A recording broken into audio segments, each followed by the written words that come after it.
एक विशाल समुद्र में एक मेढक रहा करता था। एक दिन वह समुद्र से बाहर निकला और फुदक फुदक कर इधर उधर घूमने लगा। घूमते घूमते वह बहुत दूर निकल आया।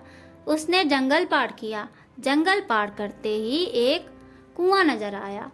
वह कुएं की मुडेर पर चढ़ गया और अंदर झांक कर देखा।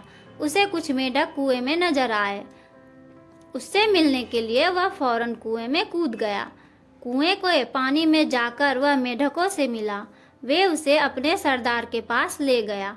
मेढकों के सरदार ने उससे पूछा, तुम कहाँ से आए हो? समुद्री मेढक ने उत्तर दिया, मैं समुद्र से आया हूँ। कुएं में रहने वाले मेढकों ने कभी समुद्र नहीं देखा था। वे सब आपस में फुसर फुसर करने लगे।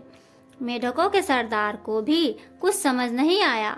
उसने पूछा, यह समुद्र क्या होता है? समुद्री मेढक ने बताया, वह स्थान जहाँ पानी ही पानी है।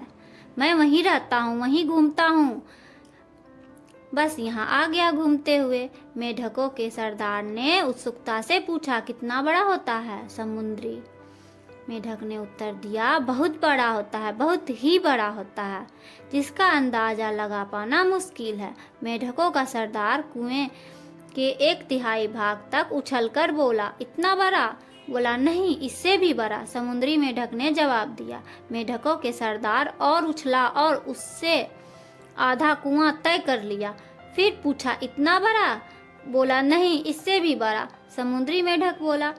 फिर मेढकों के सरदार ने उछलकर पूरे कुएं की ऊंचाई नाप दी और पूछा, इतना बड़ा? समुद्री मेढक ने हंसते हुए कहा, नहीं, इससे भी बड़ा, जिसका अंदाजा ही नहीं लगाया जा सकता। ना मेढक का सरदार और ना ही उसके समूह के मेढक कभी कुएं से बाहर निकलते थे। कुआं ही उनकी जिंदगी थी। उन्हें समुद्री मेढक की बात पर यकीन ही नहीं हुआ। मेढक का सरदार कुछ देर तक चुप रहा। समूह से एक मेढक बोला, सरदार, यह झूठ बोल रहा है। हमारे कुएं से विशाल जगह कोई हो ही नहीं सकता। ऐसे झूठे मक्कार मेढक को हम अपने साथ नहीं रख सकते। इसे यहाँ से भगाइए। उसकी देखा देखी समूह के अन्य मेढक भी चिल्लाने लगे, इस मेढक को यहाँ से निकालिए, इस मेढक को यहाँ से भगाइए। मेढकों के सरदार को भी आखिर उन लोगों की बात सही लगी। उसने आदेश दिया कि इस झूठे दगाबाज मेढक को यहाँ से भगा दिया जाए।